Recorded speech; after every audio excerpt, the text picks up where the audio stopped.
राहुल जी वृंदावन से। पूज्य गुरुदेव, आपके चरणों में कोटि कोटि प्रणाम। महाराज जी, मैं पिछले 1 साल से आपके दिखाए हुए मार्ग पर आपकी कृपा से चलने की चेष्टा कर रहा हूँ। मुझे बहुत लाभ भी मिला है, मगर महाराज जी पिछले कुछ दिनों से मन में एक अजीब सी घबराहट, चिंता आ रही है। दिनचर्या भी बाधित हो रही है। कृपया इस संकट से निकालने का। किस बात की घबराहट बच्चा?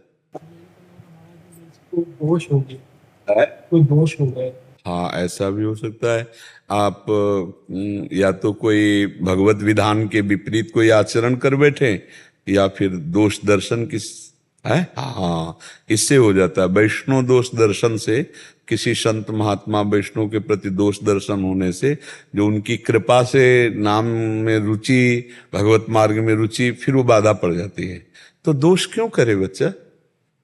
अपने दोषों का त्याग करना है हमें। दूसरे देखो, दोष दर्शन करने से हमें कुछ लाभ तो मिलता नहीं, और हमारा खो जाता है, और हमारी चित्त वृत्ति में मलिनता आ जाती है। तो उसको काट देना चाहिए ना तुरंत। जैसे हमारे मन में आया कि ये बहुत ऐसा, तो हम तुरंत नहीं, इसमें इनमें भगवान भी विराजमान है, ये बाहरी लीला है, हम तो अंदर के श्री भगवान को प्रणाम, बच जाओगे। वो दोष आप पे लागू नहीं हो पाएगा। मन अगर कहीं भी दोष करता है, तत्काल वहां भगवान देखने की चेष्टा करो, तो आपका सत्य भाव उस असत भाव को काट देगा, वो आप पे लागू। और जब आप उसी में डूब जाओगे, फिर गड़बड़ हो जाएगा। फिर चिंतन बन गया ना गाढ़। दोष दर्शन, दोष वार्ता, निंदा, ये सब भक्ति में बहुत बाधक हैं। पर निंदा के ते आवत नहीं कछु हाथ, मूरख पर्वत पाप को ले चल अपने साथ। अरे तेरे भावे जो करे भलो बुरो संसार, नारायण तू बैठ के अपनो भवन बुहार। काहे कि हम दूसरे की कूड़ा बटोरने की सोचे, हम अपने घर का पहले कूड़ा हटा लें, अपने हृदय को साफ कर लें। नहीं तो आज जो है, जब एकांत में होना, तो वृंदावन को माथा रख के प्रणाम करना और कहना, हे वृंदावन धाम, हे वृंदावन के व्यक्त अव्यक्त महापुरुषों, हमसे जो शारीरिक मानसिक वाचिक अपराध बना हो, जाने में या अनजाने में, सो मुझे क्षमा किया जाए। जब तक 2-4 बार ऐसा करना, अपने आप सही हो जाएगा। ठीक है। हाँ, और आगे से जब किसी पर दोष दर्शन हो तो तत्काल भगवत भाव कर लेना, तो बच जाओगे। वो दोष दर्शन आप पे लागू नहीं होगा। सौरभ जी। राधा गुरुदेव, आपके चरणों में कोटि कोटि प्रणाम।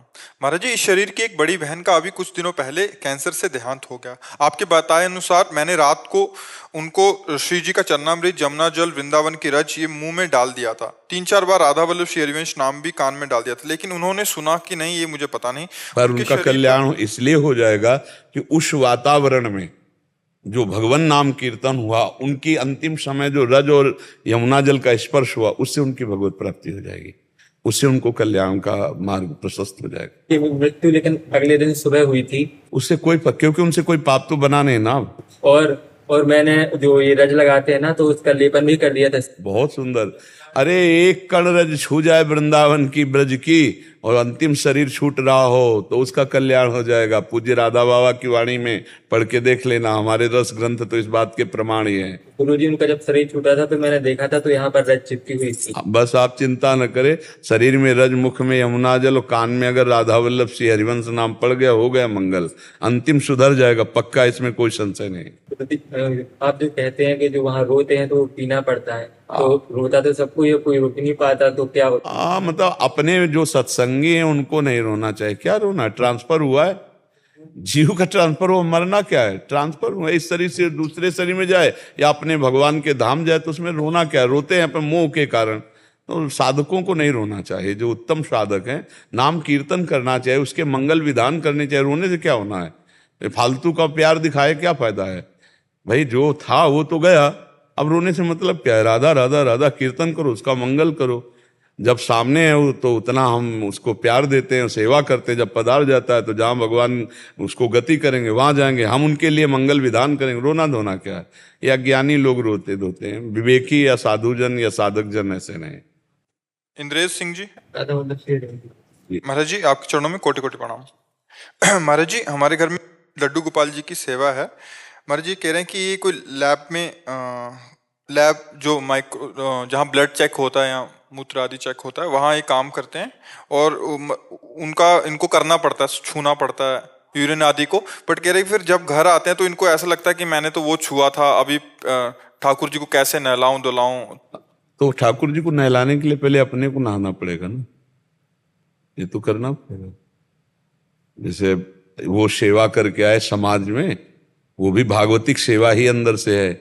लेकिन जैसे अब कोई नर्स है, अब वो विविध प्रकार के, लेकिन जब अपने घर में जाएंगे तो हमें कपड़ा बदलना चाहिए, हमें स्नान आदि करके फिर हम अपने ठाकुर सेवा।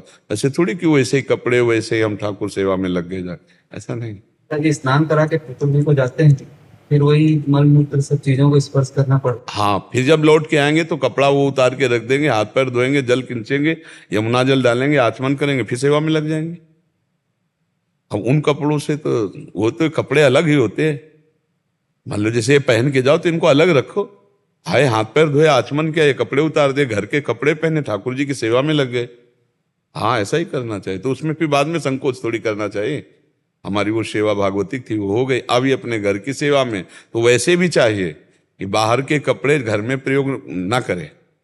जैसे आप नौकरी में गए, ड्यूटी में, किस किस को छूते हो, किस किस के परमाणु हैं, उनको अलग रखना चाहिए, और अपने घर के कपड़े अलग रखना चाहिए, ठाकुर सेवा आदि के लिए अलग रखना चाहिए। मान लो आप पवित्रता का निर्वाह करते हो, एक बात कह रहे हैं, लेकिन सामने वाला वो शौच होके सीधे वो इसी कपड़े से आ रहा है, और वो वैष्णव नहीं है, वो भगवत, वो आपसे मिल रहा है, हाथ मिला रहा है, सब कर रहा है। फिर जब आप घर आओगे ठाकुर सेवा के लिए तो आपको चाहिए कि आप स्वयं पवित्र होइए, पवित्र वस्त्र पहनिए, फिर ठाकुर सेवा में जाइए। ठीक है ना? चाहे गोपाल जी की हो, चाहे प्रिया प्रीतम, ठाकुर तो ठाकुर ही है। हाँ, भाव से करना चाहिए। मुकेश ठाकुर जी फरीदाबाद से। है। राधा वल्लभ श्री हरिवंश महाराज जी। महाराज जी, आध्यात्मिक कलह क्या है और इससे कैसे दूर करें? आध्यात्मिक कलह। अध्यात्म में तो कलह नहीं होती, संसार में कलह होती है, अध्यात्म में कलह कहाँ होती है? ये कह रहे हैं कि जब से सत्संग शुरू किया है तो अंदर शायद कुछ कला मच रही हो कि ऐसा करना, अच्छा ऐसा करना। अच्छा ये हो सकता है। अच्छा, जब सत्सा, हाँ ये बात अब समझ में आ गई। जब हम परमार्थ में चलना चाहते हैं तो गलत भावनाओं में लगा हुआ मन और इंद्रियां हमारी खिलाफत करती हैं, सांसारिक मित्र हमारी खिलाफत करने लगते हैं, यहाँ तक कि परिवार के लोग भी खिलाफ में हो जाते हैं। ये क्या प्रश्न है इसका? आध्यात्मिक कलह क्या है और इसे कैसे दूर करें? हाँ, ये तो बहुत बड़ा, यही तो लड़ाई है ना, इसी से तो हमें युद्ध करना है। देखो बच्चा, बहुत जन्मों से हम अज्ञान के कारण अपने को शरीर मानते चले आए, जो शरीर मिलता गया। अब थोड़ा विवेकवान शरीर मिला है, मानो दे, पर फिर भी अब भी हम अपने को शरीर मान रहे हैं। हमारी इंद्रियां, हमारे मन शरीर के भोग को ही सुख समझ रहे हैं। हम जो देखना चाहें, खाना चाहें, सुनना चाहें, सूंघना चाहें, भोगना चाहें, वो मिल गया, मानो हमारा जीवन बहुत आनंदमय कट रहा है। अब हम ये समझ पाए कि जीवन कटना ठीक है या जीवन का लाभ मिलना ठीक है। तो सत्संग हमें मिला, तब पता चला कि जीवन जी तो रहे हैं, लेकिन किसके लिए जी रहे हैं इसका कोई पता नहीं है। क्योंकि जिसके लिए हम जीवन जी रहे हैं, ये जीवन और ये शरीर, ये सब मिटेगा, आज नहीं तो कल मिटेगा। तो क्या जीना ही केवल लक्ष्य है? हमारा उद्देश्य क्या है? तब पता चला उद्देश्य हमारा भगवान परमात्मा, उसका भजन कर लेना, उसकी प्राप्ति करना। नहीं तो जी रहे हैं, लेकिन जी किसके लिए रहे? बोले खाने पीने के लिए, बोले तो जीने के लिए है। नहीं, नौकरी करते हैं, रुपया कमाते, बोले तो जीने के लिए, लेकिन जी किसके लिए रहे? इसका उत्तर नहीं है।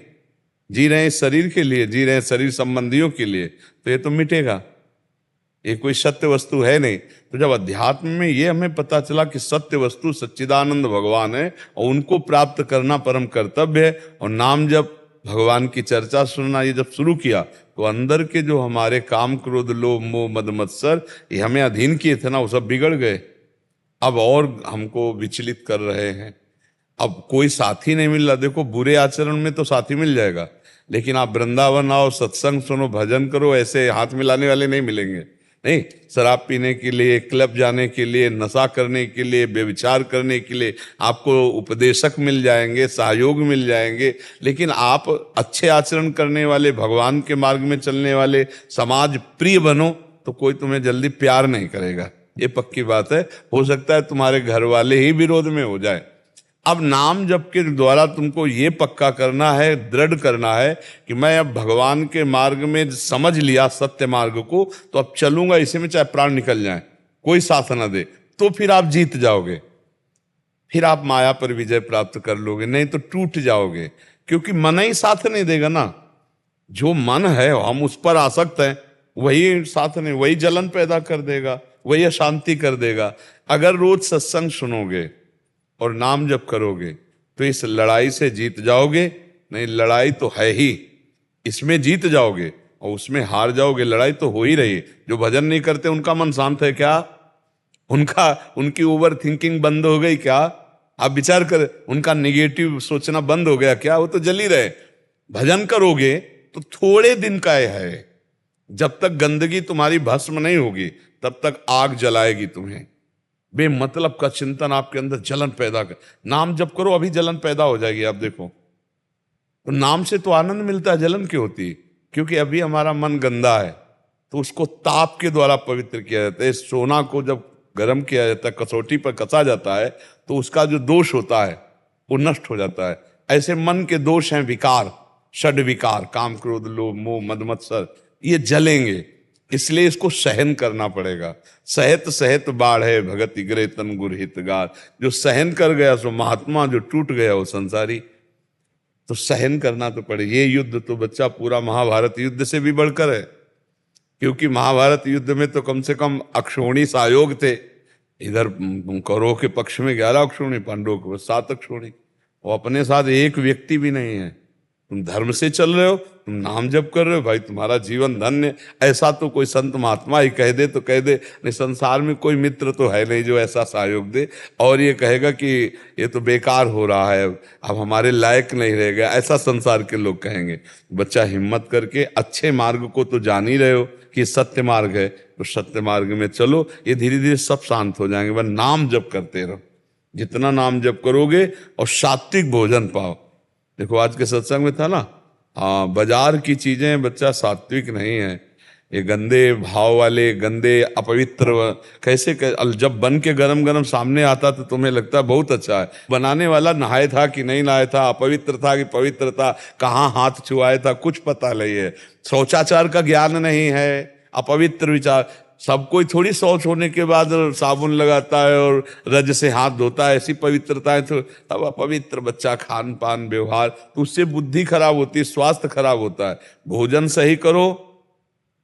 आपको बाजार का भोजन जो दिखाई दे रहा है शीशों में, वो बहुत बढ़िया केवल दिखाई दे रहा है, बनने की पद्धतियां बड़ी विचित्र विचित्र हैं, क्योंकि आप पवित्रता का थोड़ी ज्ञान है। वो तो गर्मा गर्म सामने परोस रहे हैं, क्या क्या मिला उसमें, खुली सामानें रखी, कौन सा जीव गिर गया, कौन सा उनको। तो ऐसे बाजार की चीजों को खाना बंद करो।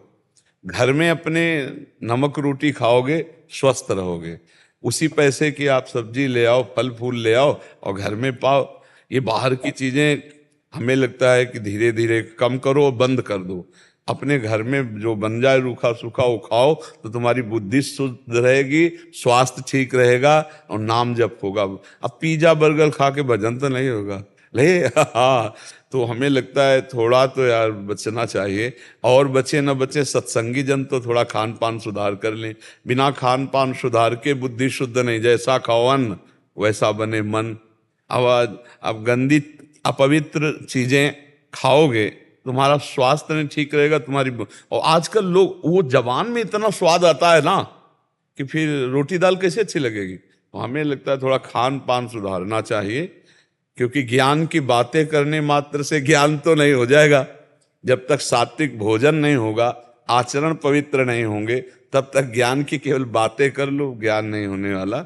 तो घर का भोजन, पवित्र भोजन, अगर आप ड्यूटी जाते हो 4 परेठा बनवा लो, थोड़ी सब्जी बना लो, उससे काम चला लो। बाजार का होटल को मत खाओ, एक तो पैसा बहुत लगता है और शुद्ध और स्वास्थ्य दोनों के लिए वो हानिकारक है। आपकी बुद्धि के विचार को दूषित करेगी। आपको पक्का पक्का देखो, हमारी पुरानी पद्धति, हाथ पैर धो के फिर बैठ के भोजन जो आया उसे भगवान को अर्पित करके, घर के बड़े बूढ़े लोग हाथ पैर धो, ऐसे दलित भावले हाथ पैर धो के और भगवान को अर्पित करके, जय जयकार करके।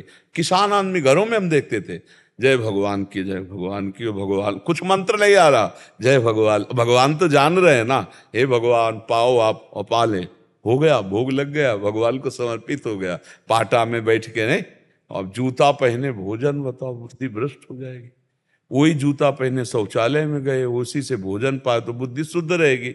ना हाथ पवित्र करना है, ना भगवान का नाम लेना है, ना भगवान की स्मृति। पशुवत आचरण हो रहे नहीं हो रहे? आप देखो, गौर से देखो, पशुवत आचरण हो रहे हैं।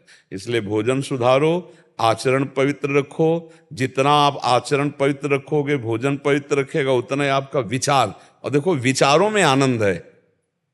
अगर आपका पॉजिटिव विचार चलता रहे तो आप आनंदित रहोगे, गरीब होने पर भी आप बादशाह रहोगे। और विचारों में अगर सही नहीं है तो करोड़ों अरबों रुपया हो तो भी आप अशांत रहोगे। विचार पैसे से नहीं बनते हैं, विचार साधना से बनते हैं। संतों के विचारे सुनने तो जाते हो भाई, वो बड़े किस बात में हैं? आप हमें बताओ। आपका पांच भौतिक शरीर, उनका पांच भौतिक शरीर, आपके अंदर भगवान का अंश, उनके अंदर भगवान का अंश। उन्होंने साधना करके अपने विचारों को उच्च बनाया है, तो उनके उच्च विचार सुनने जाते हैं। नहीं, आप क्या सुनने आए हो? विचार ही तो सुनने आओ। यार क्या बात है, महात्मा के विचार कितने शुद्ध हैं, कितने शुद्ध। तो आप विचार शुद्ध सुनने आए हो, तो अपने भी शुद्ध कर लो विचार।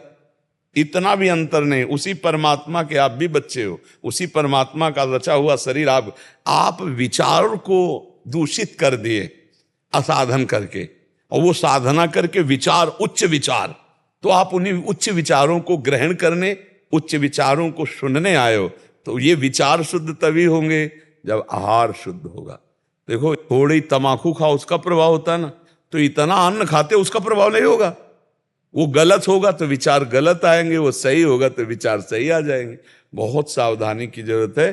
पवित्र अन्न पाओ, आचरण पवित्र रखो, नाम जप करो, तो आपको इन विकारों से लड़ने की विचार शक्ति प्राप्त हो जाएगी, विवेक शक्ति प्राप्त हो जाएगी। विचारहीन मनुष्य फंस जाता है संसार में। ऐसे आचरण बने जेल चला गया, ऐसे आचरण बने मार दिया गया, ऐसे आचरण बने लड़ाई झगड़ा कलह अशांति हो जाती है। विचार शुद्ध रखो। साधना का फल है हमारे विचार पॉजिटिव हो, हमारे विचार शास्त्र के अनुकूल हो। श्री कृष्ण अनुकूलेन प्रतिकूलस्य विसर्जनम। प्रतिकूल हमारा विचार हम ही को नष्ट कर देगा। ये जो डिप्रेशन का आ जाता है ना, ये प्रतिकूल विचार है, कल्पनात्मक विचार है, बहुत सोच है। सोच सोच के दिमाग कूड़ा हो गया, सड़ गया, अब वो डिप्रेशन में पहुंच गए, भयभीत है, बेमतलब की कल्पनाएं चल रहे। विचार ही तो है ना।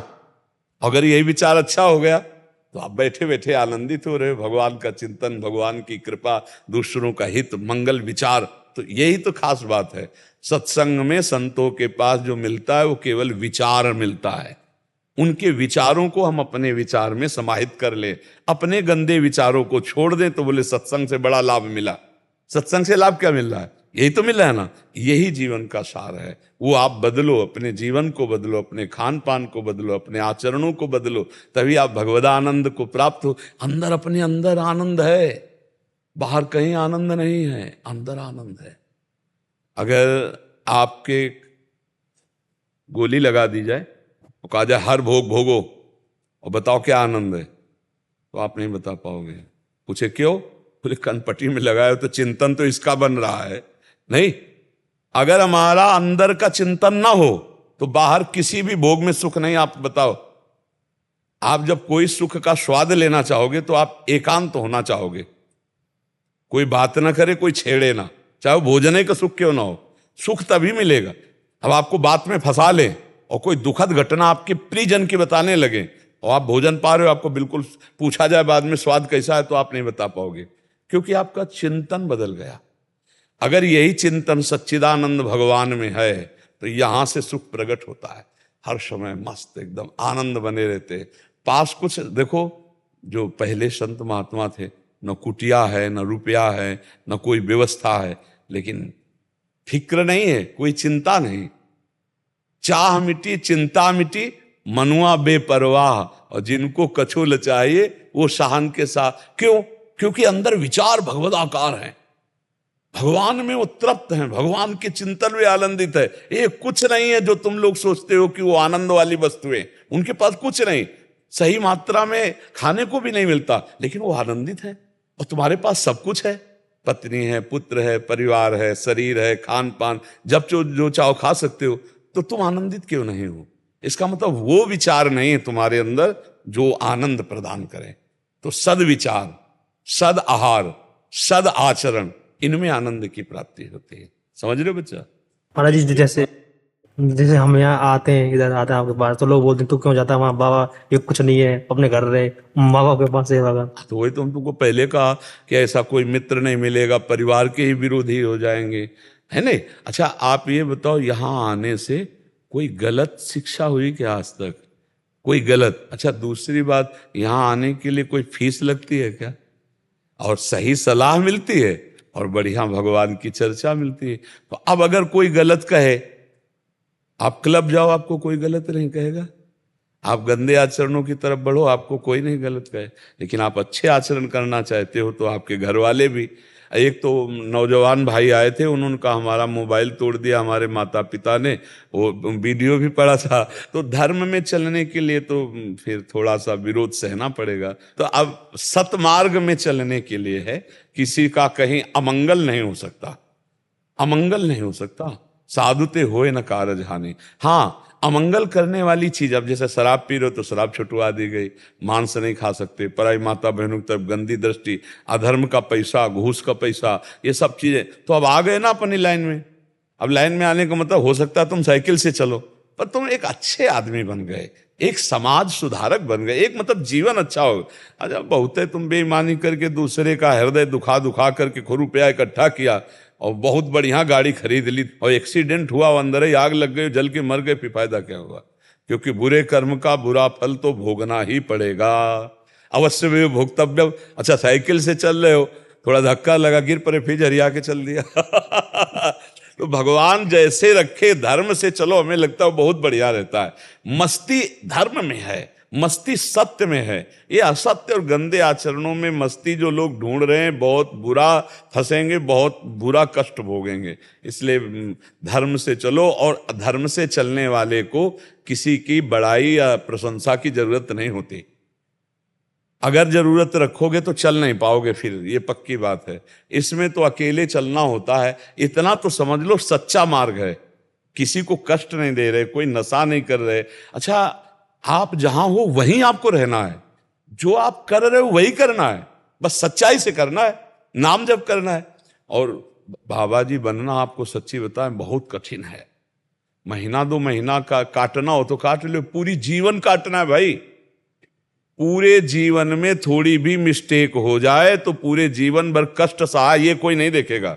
मिस्टेक में एक गांव से भिक्षा मांग के संत जी निकलते थे, तो किनारे गांव के वैश्या रहती थी। उसने कहा बाबा जी तुम्हारी दाढ़ी पवित्र कि हमारे बकरे की दाढ़ी, कौन सी श्रेष्ठ है? विनोद करती थी वो कि किसी तरह तो बोले। एक दिन वो उनको लगा कि आज हमारा शरीर पूरा होगा, तो उनका उस बिटिया को बुलाओ, वैश्या को बुलाया, कहा बच्चा मेरी दाढ़ी पवित्र। क्यों? क्योंकि अब मैं मर रहा हूं, अब मैं मर रहा हूं इसलिए कह सकता हूं कि मेरी दाढ़ी पवित्र। मतलब अंतिम श्वास तक हमको सावधान रहना है। अगर अंतिम श्वास में भी डिग गए तो पूरा मामला गड़बड़ हो जाएगा। ये साधुता का मार्ग कट। अच्छा गृहस्थ में क्या है कि भूख लगी भोजन पा लिए, जो विकार आया घर में सब उपस्थित है, तो आपको कोई पाप भी नहीं लगेगा, क्योंकि गृहस्थ में हो तो तुम वहां रह करके भजन कर सकते हो, भगवत प्राप्ति कर सकते हो। लेकिन बाबा जी बनकर सच्चाई से चलना बहुत बैलेंस बना के चलना तो अलग बात है, लेकिन सच्चाई से चलना बहुत कठिन बात है। और उस सच्चाई से आप गृहस्थी से भगवान को प्राप्त कर सकते हो। पत्नी है, पुत्र है, परिवार है, धर्म पूर्वक कमा रहे, संत महात्मा गौ आदि की सेवा भी कर रहे, नाम जप कर रहे, तो इसी से भगवत प्राप्ति हो जाएगी। रुपेंद्र साहू जी, राधे राधे। राधा वल्लभ शेयरवंश महाराज जी। महाराज जी मैंने अपने जीवन में बहुत सी गलतियां की हैं, बहुत से पाप आचरण हुए हैं, उन पापों का प्रायश्चित करना चाहता हूं। इन पाप कर्मों से किसी काम में मन नहीं लगता महाराज जी। अब हाँ सच्चा प्रायश्चित है भगवान की शरण में होकर भगवान का नाम जप करते हुए ये नियम ले लेना कि आज के बाद हम कभी वो गलती नहीं करेंगे जो गलती हमने की है। भगवान गीता जी में कहते हैं सर्वधर्मान परित्यज्य माम एकम शरणम व्रज अहम त्वाम सर्व पापेभ्यो मोक्षयिष्यामि मा शुचा। मैं तुम्हें पवित्र कर दूंगा, शुचा, सब पापों से मुक्त कर दूंगा, तुम मेरी शरण में आ जाओ। मन मना भो मद भक्तो माद्याजी माम नमस्कुरु। सही रास्ता, समस्त पापों से मुक्त होने का है कि हम भगवान की शरण में हो जाएं, भगवान का नाम जप करें, वो हमें पाप से मुक्त कर देंगे। अब जैसे छोटे मोटे उपाय आपको कि आप अमुक तीर्थ चले जाएं, आप अमुक पाठ करवा लें, आप अमुक का, उनसे भी पाप क्षीण होते हैं। लेकिन पाप का नाश होना और पाप की जड़, पाप की प्रवृत्ति का नाश होना, तब हमारी बात बनेगी। पाप नष्ट करने के तो और भी उपाय हैं, लेकिन पाप की जड़ भी नष्ट हो जाए वो भगवान के भजन से होगी। नाम जप करो, राधा राधा राधा, जो नाम प्रिय हो, और भगवान के अंदर से शरणा, और वह नियम ये हो जाए कि अब लो नशानी, अब ना, आज तक किया अब हम नहीं करेंगे, तो फिर आप बच जाओ, फिर भगवान संभाल लेंगे। बड़े बड़े हिंसक चोर महात्मा बन गए, बड़े महर्षि बन गए, तो भजन करके आप क्यों नहीं सुधर सकते हैं, है नहीं? आप हिम्मत करो और वो पाप जो हुए दोबारा पुनरावृत्ति ना करो। उलट गए, बस फिर बात बन गई।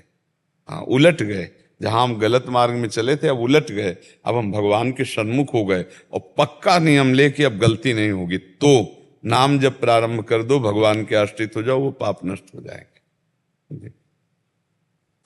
अन्नू जी, रजनीश कौशिक जी, श्री हरिवंश महाराज जी, हम न्यूजीलैंड से यूट्यूब के माध्यम से आपका प्रवचन सुनते हैं। हमारे और हमारे दोनों बच्चों में बहुत परिवर्तन आया है। आपका सत्संग जीवन में खाने और पीने का सामान जरूरी जैसा हो गया है। हम वहां पर हर शनिवार को घर घर जाकर भारतीय संस्कृति का प्रचार करते हैं ताकि आने वाले इंडियन जनरेशन अपनी भारतीय संस्कृति से जुड़ी रहे। हमने वहां पर मंदिर और आश्रम बनाने का भी संकल्प ले रखा है और प्रयास भी करते हैं। हम आपका आशीर्वाद और मार्गदर्शन लेना चाहते हैं कि हम वहां क्या करें कि हमारी संस्कृति का विस्तार हमारे बच्चों में सदा बना रहे। हमने प्याज, लहसुन, चाय, कॉफी सब छोड़ दिया है, भक्ति मार्ग में और आगे बढ़ने का प्रयास कर रहे हैं। पहले तो खुद मजबूत बनो, मजबूत। कोई तुम्हारी निंदा करे या सम्मान, अपमान, तिरस्कार, इन सब में बराबर रहने की हिम्मत आ जाए। कोई तुम्हें वाह वाह भी कह सकता है और कोई तुम्हें गाली भी दे सकता है। कोई तुम्हारा सम्मान भी कर सकता है, कोई अपमान भी कर सकता है। तो तुम्हारे अंदर इतनी पावर आ जाए अपने धर्म की कि सम्मान हो या अपमान, निंदा हो या स्तुति, तिरस्कार हो या नमस्कार, मैं अपने प्रचार से डिगने वाला नहीं। मैं अपने धर्म का, अपने इष्ट का, अपने भारत देश का यशगान करूंगा, चाहे अपमान हो या सम्मान, निंदा हो या स्तुति, से मुझे कोई परवाह नहीं। पहली तैयारी आपको करनी होगी, और जो आप दूसरों को देना चाहते हो वो आप में होना चाहिए। आप आचरण गलत करो, दूसरों को पवित्रता का उपदेश दो, कभी रंग नहीं आएगा। जब हम वो अपने ऊपर लाएंगे तब दूसरों पे रंग आएगा। और दूसरी बात है कि मंदिर बनवाना या आश्रम बनवाना ये बाह्य बात है। हर हृदय के मंदिर के पट खोल देना ये खास बात है। मंदिर तो लाखों ऐसे बने जिनमें पानी चढ़ाने वाला कोई नहीं।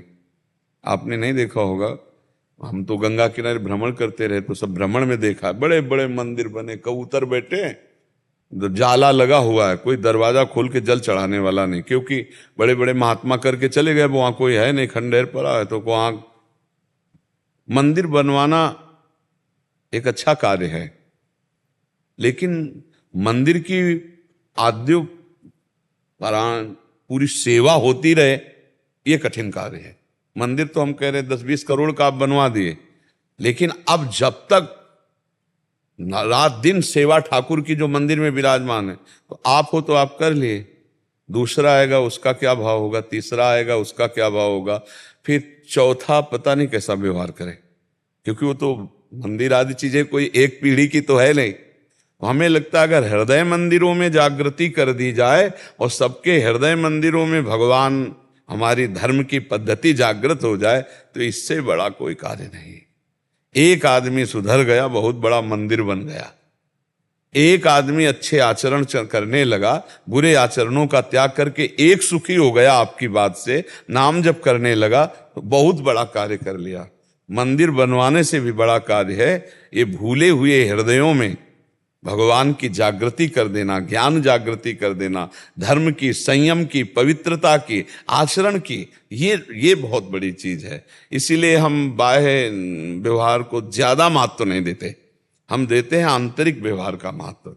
जैसे बड़े जन आए भारत के, तो उनसे यही बात कही कि हमारे भारत को धन देकर अन्न देकर, सामग्री देकर सुखी नहीं किया जा सकता। उनकी बुद्धि को सुधारा जाए, उनकी बुद्धि में आध्यात्मिका, जब तक अध्यात्म नहीं, बुद्धि अगर आध्यात्मिक ही नहीं है तो बेविचारी बुद्धि, व्यसनी बुद्धि, हिंसक बुद्धि, आप चाहे जितना धन और सामग्री दे दो, इससे संतुष्ट होने वाली नहीं। तो ऐसे ही हम प्रचार का उद्देश्य जनमानस में भागवतिक भाव आ जाना सबसे बड़ा है। ज्यादा संकल्प उधर मत बनाओ कि हमें मंदिर बनवाना या हमें आश्रम बनवाना। संकल्प बनाओ कि प्रभु मुझे सामर्थ्य दो, मैं जनमानस पर, चाहे देसी हो चाहे विदेशी, हम सब जहां तक मेरी सामर्थ्य है, मैं उसे अच्छे मार्ग को, अच्छी बात को, भगवान आपके नाम को उसे दे सकूं, ऐसी मुझे सामर्थ्य दो। क्यों? ऐसा ठीक रहेगा ना?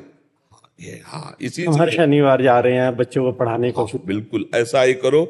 और ये डोनेशन शब्द बहुत खतरनाक है, बहुत खतरनाक है, बहुत खतर। जो इसके चक्कर में पड़ गया, समेट लिया इसने, बहुत बड़ा विचित्र है ये जो डोनेशन शब्द है, दान पुण्य रुपया पैसा, बहुत खतरनाक है। स्वाभाविक भगवान तुम्हें दे दें कि भाई अब रुपया है तो आप बनवा लो मंदिर, लेकिन डोनेशन ले करके, मांग मूंग करके, मुझे लगता है कि है ना, हाँ वो अपने पास है तो हम छोटा बना लिया अपने पास है तो हम बड़ा बना दिया, और कुछ अर्थ जमा कर दिए मंदिर के नाम। अगर मंदिर बनावे तो अर्थव्यवस्था भी, कि उसी के पैसे से मंदिर में ठाकुर पूजा, मंदिर के ठाकुर बना दे, वो मंदिर बना दिया, ठाकुर बैठा दिया, पूजा की व्यवस्था नहीं की, तो फिर ठीक नहीं ना। हाँ, फिर वो अपराध बनता है। तो हमको तो लगता है जनमानस के हृदय मंदिर में भगवान का प्राकट्य हो जाए, सब भजन परायण हो, सब शांत हो, सब प्रसन्न हो, सब स्वस्थ हो, ये बहुत बढ़िया बात है। नहीं, हमें किसी से मांगना ना पड़े डोनेशन, और आश्रम या उसके लिए तो ठीक नहीं है। मांग करके फिर जो किया जाता है वो ज्यादा स्वादिष्ट नहीं होता। हाँ, अपनी कमाई से करे वो बढ़िया स्वादिष्ट। हमने डोनेशन का नहीं सोचा। हाँ बिल्कुल, तो उत्तम बात है, फिर उत्तम बात। हाँ, ऐसे विचारों का तो हम समर्थन कर सकते हैं, लेकिन डोनेशन लेकर हाँ हो। मंजू सिंगला जी लुधियाना से। ना चिंता हो ना बे हो, श्री राधा रानी की जय, मेरे गुरुदेव महाराज की जय। महाराज जी, जब भी हम किसी धार्मिक स्थान जैसे कि मंदिर, दुर्गा मंदिर या शिव मंदिर में जाते हैं, तो मुंह में से श्री राधा वल्लभ श्री हरिवंश राधा वल्लभ लाल की जय ही निकलता है। विशेषता जब शिव मंदिर में जाते हैं, हमसे भूलवश ये कोई पाप तो नहीं या गलती नहीं, तो नहीं हो रही? नहीं, ऐसा नहीं। ये बहुत कृपा है आपके ऊपर श्री किशोरी जी की, जो आपके अंदर ऐसा भाव आया है। हाँ, कहीं भी हमारी भी दृष्टि जाती है तो हम तो बोलेंगे यही ना, राधा वल्लभ लाल की जय, क्योंकि हमारे आचार्य कह रहे हैं सब जगह वही विराजमान है। तो चाहे शिव रूप हो, चाहे राम रूप हो, चाहे हरि रूप हो, चाहे माता रूप हो, सब में मेरे प्रभु विराजमान है। वही एक तत्व है, चाहे उन्हें माता को, चाहे पिता को, चाहे मित्र को, चाहे प्रीतम को। तो हमारे को हमें गुरुदेव जी ने दिया राधा वल्लभ नाम, तो हम यही बोलेंगे राधा वल्लभ लाल की जय, श्री हरिवंश चंद्र जी की जय, राधा वल्लभ श्री हरिवंश। तो इसमें भगवान प्रसन्न होते हैं, इसमें नाराज, क्योंकि भगवान तो एक ही है ना, रूप अनेक है उनके, है तो वही। जिस नाम से भजो उसी नाम से अनुभव करने में आते। इसलिए आप बहुत सुंदर, इसमें कोई अपराध नहीं है, अपनी निष्ठा को पुष्ट रखना चाहिए। खासकर दुर्गा मंदिर या शिव मंदिर में मुंह से अनायासी ना राधा वल्लभ की लाल की जय, ये कोई नहीं, कृपा है तभी, कृपा है तभी निकलता है। और जहाँ जुड़े हो, मान लो आपने जरा भाव किया है तो यहाँ वही चल रहा है तो वही आएगा। ब्लूटूथ सिस्टम जैसे होता है ना, तो अपना तो जैसा आपका भाव होगा वैसे आप घसीट लोगे। तो आपके अंदर भाव आया तो राधा वल्लभ जी की कृपा हुई, तो बहुत सुंदर, इसमें कोई अपराध नहीं है, इसमें कोई दोष नहीं। एक राधा नाम का पाठ करते हुए ना आंखों से पानी बहने लगता है शिव धर्म। हाँ, बड़े बड़े, हाँ बढ़िया है, पर इसे ज्यादा प्रकाशित मत करो, दूसरों को जनाओ मत, नहीं तो हो सकता है घाटा लग जाए। फिर जितना भक्ति का अनुभव होता जाए उसको छुपाता चला जाए। भक्ति छुपाने से बढ़ती है और छपाने से घट जाती है।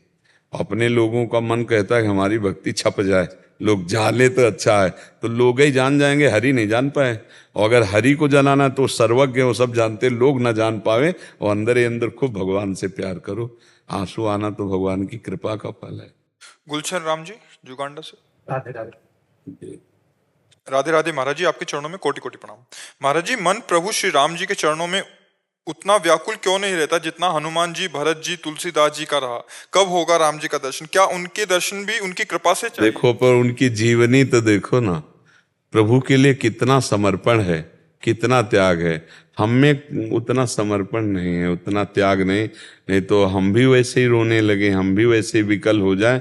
अभी कोई है हमारा, प्रभु के सिवा कोई प्यारा है? वस्तु, व्यक्ति, स्थान खोज लीजिए। भरत जी महाराज ने जे ही सुना कि माता कैकेयी जी ने मेरे को राज्य और मेरे प्राण प्रीतम भगवान को 14 वर्ष का वनवास, तो जानते हो क्या कहा था? परम प्रिय माता जी को कहा था, पापिनी आज के बाद कभी तुझे मां नहीं कहूंगा और कभी तेरा मुख नहीं देखूंगा। मेरे प्राण प्रिय भगवान को 14 वर्ष का वनवास दे दिया, मुझे कलंकित कर दिया, आज के बाद कभी मान, और कभी भरत जी ने माने। और फिर देखो राम जी को वापस लाने के लिए गए, जब राम जी ने यह कह दिया कि जैसा भरत कहें, तो फिर कहा जे विधि प्रभु प्रसन्न मन होई, करुणा सागर कीजिए सोई, और कहा जीने का सहारा दे दे, तो भगवान ने पादुकाएं दे दी, सिंहासन पर विराज। आप कैसे रहे? चक्रवर्ती सम्राट के पुत्र हैं, पूरा राज्य उनके अधिकार में है, लेकिन कैसे रहे? आप जमीन खोद करके उसमें कुछ डाल करके आप कैसे रहे? भगवान के लिए सब भोगों का त्याग करके आयुष मांगकर पादुका से पूरा चक्रवर्ती सम्राट महाराज के राज्य को देखना, और आप कैसे अपना जीवन कठोरता पूर्वक, तो तब वो प्रेम। हनुमान जी, राम काज कीन्हे बिनु मोहि कहाँ विश्राम, हर समय भगवान के चरित्र सुनते हैं, भगवान का नाम जप करते हो, पूरा जीवन केवल भगवान के नाम है हनुमान जी। तो हमें चाहिए कि हमें ऐसे भाव रखने चाहिए कि इनकी चरण कृपा से यत किंचित नाम में प्रेम हमको भी हो जाए। हम भरत के समान तो प्रेम नहीं कर पाएंगे, हम हनुमान जी के समान तो सेवा नहीं कर पाएंगे, हम तुलसीदास जी के समान जो भगवान में समर्पण है वो चाहे तो कर सकते हैं, वो चाहे तो कृपा करें, प्रेम का किनका जागृत हो जाए, लेकिन हम ऐसा ही मांगे, हम उनके समान की भावना तो न रखें कि हम तुलसीदास जी के समान, हनुमान जी के समान, भरत के समान प्रेमी हो जाए। हम ये प्रार्थना करें कि इन प्रेम समुद्र से एक बूंद हमको भी मिल जाए।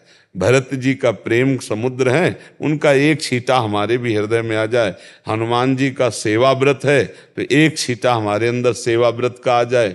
श्री तुलसीदास जी का लीला गुण गान करते हुए भगवान की ठसक में बने रहना, वो ठसक हमारे अंदर भी आ जाए।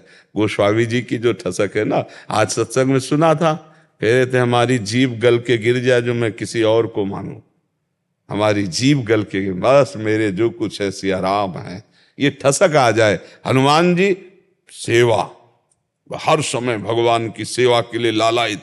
भरत जी प्रेम, मूर्तिमान प्रेम।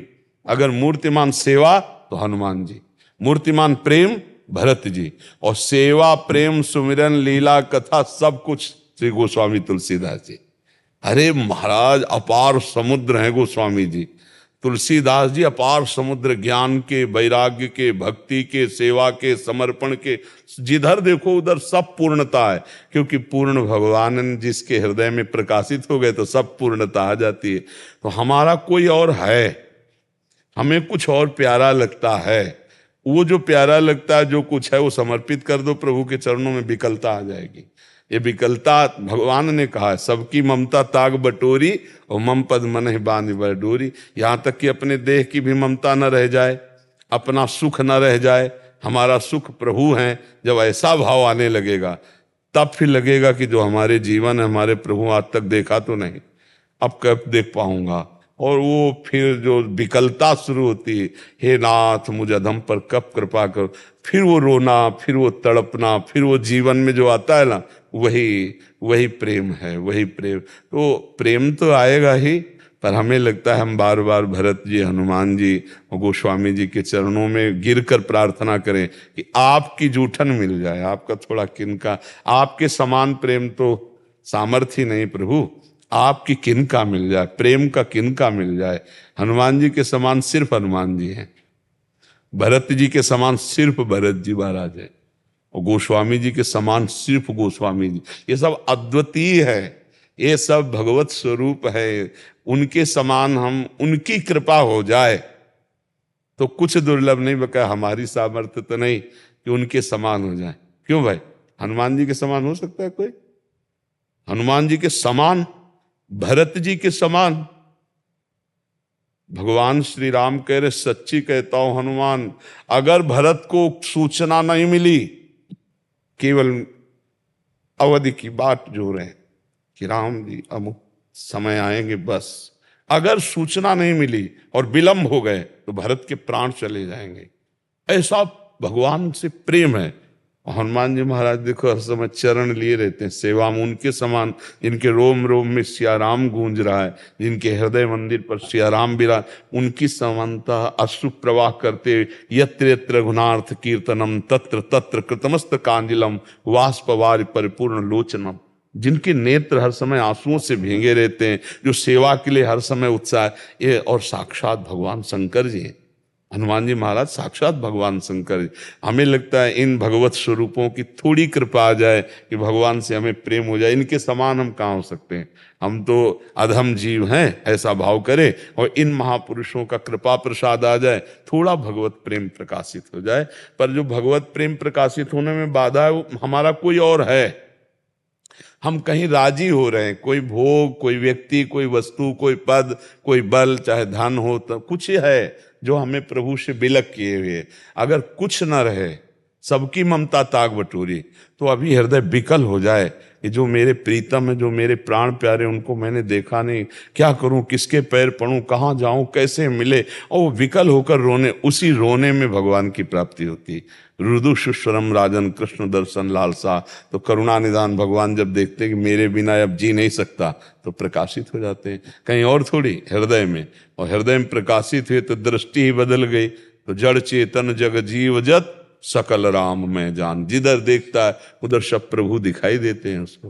जी मनीष जी महाराष्ट्र से।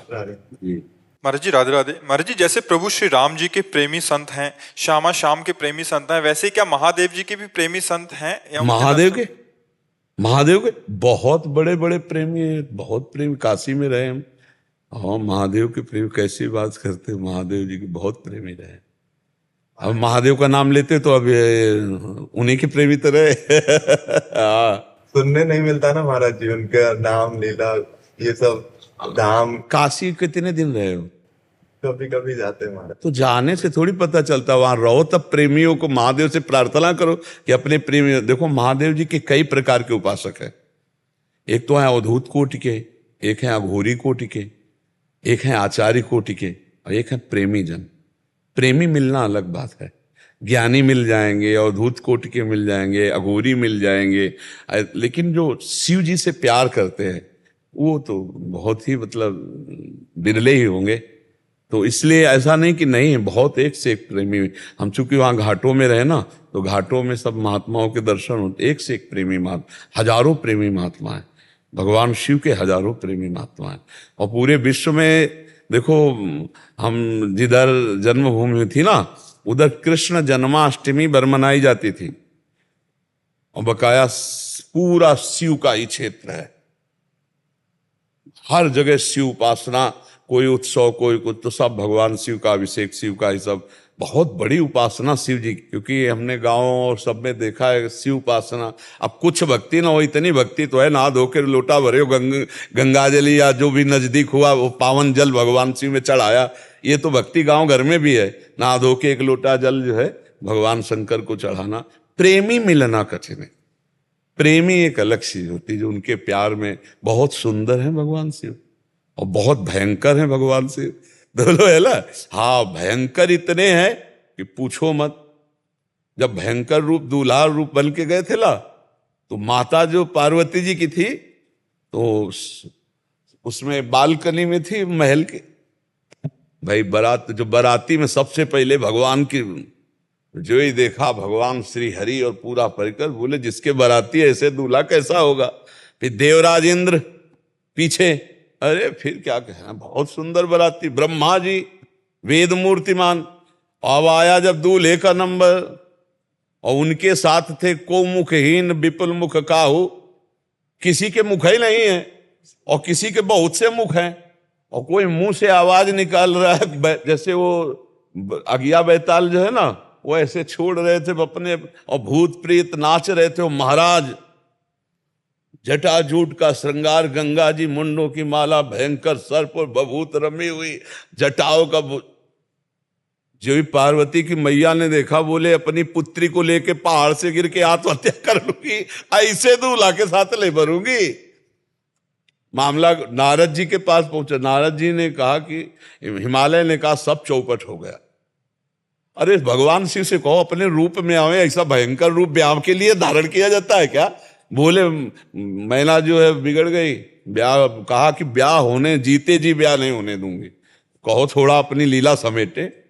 तो भगवान ने जो रूप धारण किया, 16 वर्ष की अवस्था, हाथ में दर्पण, वो मुग्ध हो गई महिला।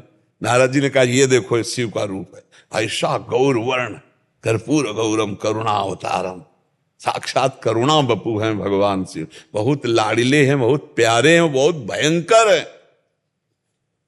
हंसी हंसी में एक बार मैया पार्वती जी ने ऐसे नेत्र बंद कर दिए तो तीसरा खुल गया, पूरे हिमालय में आग लग गई। तो फिर एकदम तब उन्होंने कहा मजाक भी बहुत संभल के, बहुत भयंकर देवता भी है और बहुत करुणा में है और इतने सीधे हैं कि उनको भोले बाबा कहते हैं। भोले बाबा नहीं कहते, एकदम औढर दानी। और जब प्रसन्न हो जाए तो प्रेम लक्षणा भक्ति प्रदान करें। आज जो कुछ वो भगवान शिव की ही कृपा से है। और शिव शब्द सुनते ही, महादेव सुनते ही हृदय में एक लहर आती। प्रेम एक अलग चीज होती है। प्रेम में कभी बंटवारा नहीं होता है, प्रेम में बंटवारा नहीं होता, प्रेम एक को ही होता है। अब वही एक जब अपने, तो वो लीला है, दूसरा कोई नहीं, वही एक है, दूसरा नहीं। तो प्रेमी ढूंढना है तो शिव जी से प्रार्थना करना पड़ेगा कि आप अपने किसी प्रेमी से मिला दो, तो वो मिला देंगे। प्रेमी मिलना कठिन है, साधना करना, तपस्या करना, ज्ञान प्राप्त, वो प्रेमी मिलना, प्रेम शब्द, जैसे राम जी से प्रेम, कृष्ण जी से प्रेम, ऐसे शिव प्रेमी भी हैं, कट्टर एकदम अनन्य, नर्क स्वर्ग की कोई परवाह नहीं और उनसे प्यार करने वाले। हमने काशी में देखे एक से एक महापुरुष भगवान शिव की आराधना में तन्मय, संपूर्ण विषयों के त्यागी, बैरागी।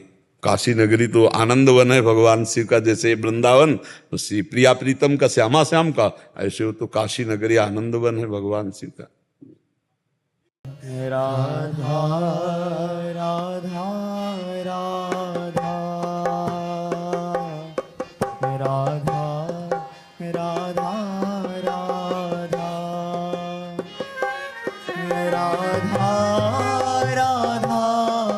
राधा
राधा